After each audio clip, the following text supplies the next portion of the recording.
হয়েছে ম্যাক্সিমাম দেখবেন 18 থেকে 35 বছরের মধ্যে।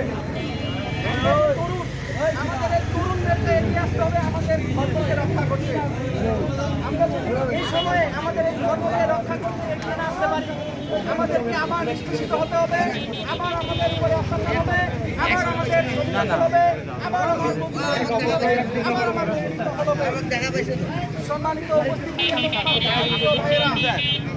আমরা হাতে হাত রেখে প্রত্যেকটা সনাতনেরা এবং ভাইয়ের সাথে আমার প্রত্যেকটা ধর্মীয় ইস্যুতে আমার আর একটা ধর্মীয় মন্দিরে হামলা হয়, ভাইয়ের উপরে অত্যাচার হয়, আমরা সবাই একত্রিত হয়ে একসাথে মাঠে আসবো। আমাদের সবথেকে বড় সমস্যা, আমরা সনাতন ধর্মাবলম্বী ভাই বোনেরা একত্রিত হই। আমাদের সনাতন ধর্মাবলম্বী ভাই বোনদের উপরে যদি আঘাত হয়, আমরা